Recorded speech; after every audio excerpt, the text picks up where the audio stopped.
Hey guys, welcome to my channel. আমি মহারাজ। এখন আমরা কথা বলবো হচ্ছে শো পাওয়া নিয়ে। কিন্তু বাংলা ইন্ডাস্ট্রিতে বড় সড়ো করে একটা ঝামেলা সৃষ্টি হচ্ছে, এটা বোঝাই যাচ্ছে। এবং প্রত্যেকটা হলের সাথে কিন্তু একটা বড় করে একটা তরজা চলছে। এবং নাম্বার ওয়ান পজিশনটায় কে থাকতে চলেছে? ভাস্বতী ঘোষ, আমাদের এখানকার অন্যতম বড় জার্নালিস্ট বা সাংবাদিক বলা যেতে পারে। তিনি কিন্তু একটা আপডেট আমাদেরকে জানিয়ে দিয়েছেন, থ্যাঙ্কস টু প্রীতিশ। ও আমাকে পাঠালো ওই পুরো বিষয়টা 3 ঘন্টা আগে। এবং সম্ভবত আজকে বোধহয় কোনো স্পেশাল স্ক্রিনিং বা প্রিমিয়ার বা ইত্যাদি ইত্যাদি আছে সন্তানের 17 তারিখ আজকে।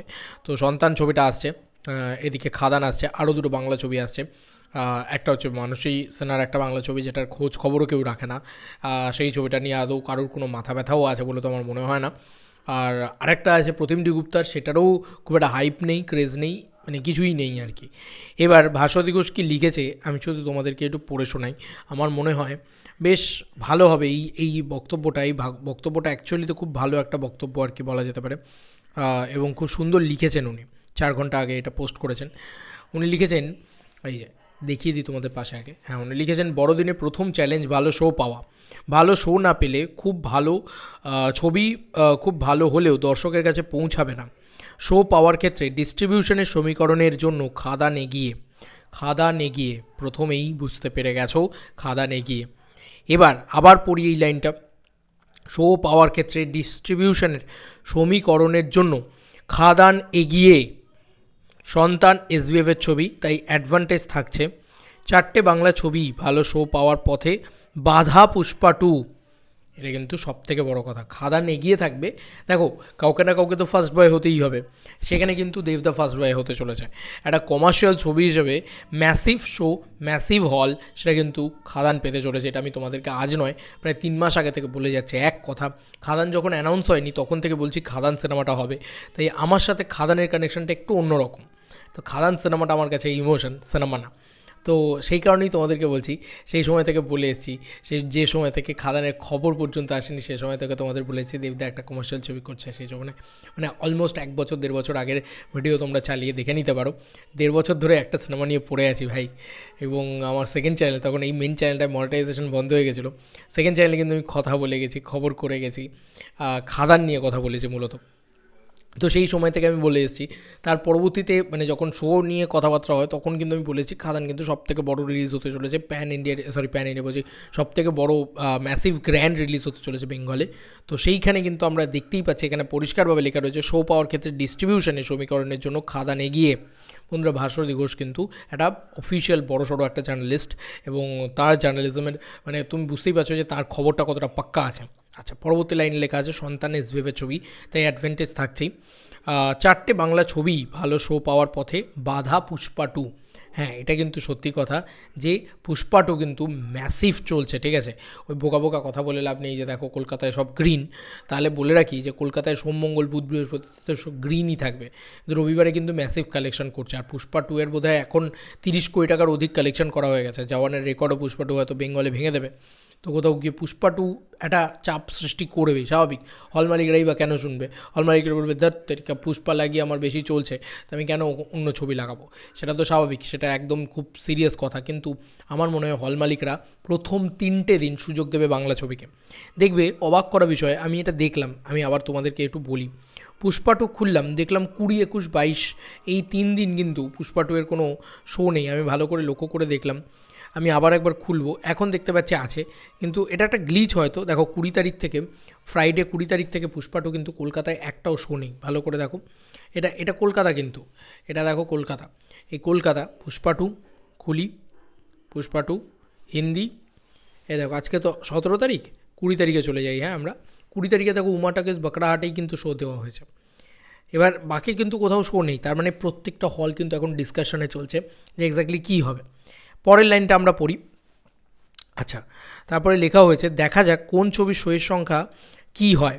তো আমি এই ডিসেম্বরে সব ছবি দেখব। আজ সন্ধেবেলা সন্তান দিয়ে শুরু করছি। এই যে আজ সন্ধেবেলা সন্তান দিয়ে শুরু করছি, সেখান থেকে কোথাও গিয়ে আমার মনে হচ্ছে যে আজকে সন্ধেবেলা একটা স্পেশাল স্ক্রিনিং বা ইত্যাদি ইত্যাদি থাকতে পারে সন্তানের। তো দেখা যাক সেটার রিপোর্ট কেমন আসে, সেখান থেকে মানুষকে বেরিয়ে কি বলেন না বলেন বোঝাই যাবে, জানাই যাবে। তবে আমার মনে হয় আমি এই শীতে শুধুই খাদান দেখছি, ঠিক আছে? আমার কাছে কোনো ছবি ম্যাটারই করছে না, বিশেষ করে ওই চালচিত্র ফালচিত্র নিয়ে আমি কোনো এক্সাইটেড না। এবং আরেকটা যে ছবি আছে মানুষই সিনা ভাই, ও সিরিয়াল নিয়ে আমি ইন্টারেস্টেড না। তো একমাত্র খাদান দেখছি, ওয়ান অ্যান্ড অনলি এই শীতে খাদান। এবং কি অবাক করা বিষয়, খাদান এমন একটা ছবি, যে ছবিটা কালকে দেখছিলাম বড়মার মন্দির থেকে দাদারা বেরোচ্ছেন গাড়ি করে, সবাই চিৎকার করছে এই শীতে অনলি খাদান, এই শীতে অনলি খাদান, গাড়ির দিকে তাকিয়ে চিৎকার করে করে বলছে। ভাই কী বলবে ভাই, মানে সেখানে তারা কী বলছিল যেন, বলছে সন্তান চলবে না, অডিয়েন্স বলছিল এটা, আমি কী বলবো, আমি কিছু জানি না ভাই, আমি কিছু বলছি না, চললেও কি না চললেও কি, কিন্তু খাদান চলতে হবে, এইটা খুব ইম্পর্টেন্ট থিং। আর একটা জিনিস আমি দেখাবো, আমার খুব ভালো লাগলো, যে কারণে আমি শেয়ার মানে অলরেডি নিজের কাছে সেভ রেখেছি পুরো বিষয়টা, এত ভালো লাগলো যে কারণেই আর কি দেখাচ্ছি তোমাদেরকে। এটা সত্যি বলছি, এটা একটা দেখার মতন বিষয় হয়েছে। মানে বলে না যে মনের ইচ্ছে থাকলে সব কিছু পসিবল। তো দেবদা নিজে পোস্ট করেছে, দেখো আমি জাস্ট দেখাই তোমাদেরকে, এটা জাস্ট ওয়েট, একদিন আগে পোস্ট করেছিল আমার কাছে। ভদ্রমহিলার পা নেই, ভাবতে পারো? এই ভিডিওটায় একটা কথাই বলবো, বিগ স্যালুট টু এই ভদ্রমহিলা, বিগ স্যালুট আমার চ্যানেলের পক্ষ থেকে, আমার পক্ষ থেকে। আনবিলিভেবল জিনিসপত্র করেছে।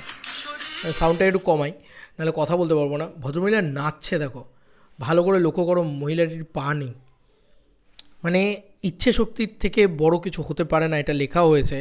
এবং তুমি দেখো দেবদা লিখেছে টাচটা দিয়ে প্রণাম জানিয়েছে। সিরিয়াসলি এই মহিলাকে আমার তরফ থেকেও একটা প্রণাম। কি করেছেন আপনি, আর কি ক্রেজ খাদানের, খাদানের গান নিয়ে, কিশোরী নিয়ে এত পরিমাণে ভাইরাল হচ্ছে যে এই ভদ্রমহিলাও ডান্স রিল করেছেন। কিন্তু এটা খাদানের গান নিয়ে বা খাদান নিয়ে ক্রেজের থেকেও বড় কথা ওনার একটা স্টারডম নিয়ে কথা। বস উনি কি স্টার, উনি তো সব থেকে বড় স্টার আজকের দিনে। উনি যেভাবে নাচছেন, যেভাবে, সত্যি কথা বলছি, মানে আমি জীবনে কাউকে এত এরকমভাবে নাচতে দেখিনি, মানে এইরকম অবস্থায়। ওই জন্য বলে না যে কারুর মানে কি বলবো, বিকলাঙ্গ নিয়ে কোনো ইয়ে নিয়ে, যে শারীরিক দুর্বলতা নিয়ে কখনও মজা করা উচিত না। কখনও বলা উচিত না যে তোর তো ওটা নেই তাই জন্য তোর তো পাটা নেই তাই জন্য তুই হাঁটতে পারবি না। তোর তো এটা খুব সুন্দরভাবে দেখিয়েছিল হচ্ছে সৃজিত মুখার্জি কাকাবাবুর ছবিতে, যে মানে হ্যান্ডিক্যাপ সিট আমার দরকার নেই, আপনার দরকার আছে। তো এই মজাটা আমার খুব ভালো লেগেছে। এবং যেভাবে নেচেছেন উনি, কিশোরী এমনই একটা গান হয়েছে না, সেটা আমার মনে হয় যে এই মহিলারকেও নাচতে এনার্জি দিয়েছে, যে না আমাকে এরকম ধরনের একটা গানে নাচতে হবে। এবং সিরিয়াসলি বলছি, এই রিলটা সবার আগে ভাইরাল হওয়া উচিত, সব থেকে বেশি ভাইরাল হওয়া উচিত আমার মনে হয় কোথাও গিয়ে, ওয়ান অফ দ্য বিগেস্ট লেভেলে ভাইরাল হওয়া উচিত। কারণ ভাই মহিলা ফাটিয়ে দিয়েছেন, মানে একদম মাথা খারাপ করে দিয়েছেন, যে কারণেই এত বেশি করে প্রশংসা করছি। কারণ ভাই আমাদের কাছে সব আছে, তাও আমরা নাচতে পারি না ভালো, ওনার মতন নাচতে পারি না। আর ওনার কাছে নেই, তারপরেও উনি নাচছেন, মানে ওনার কাছে পাটা নেই। সিরিয়াসলি দারুণ দারুণ দারুণ। তোমাদের আর কি মতামত এন্টার ভিডিওটাকে নিয়ে জানিও কমেন্ট সেকশনে। চলো বন্ধুরা, নতুন কোনো ভিডিওতে দেখা হবে, ভাই।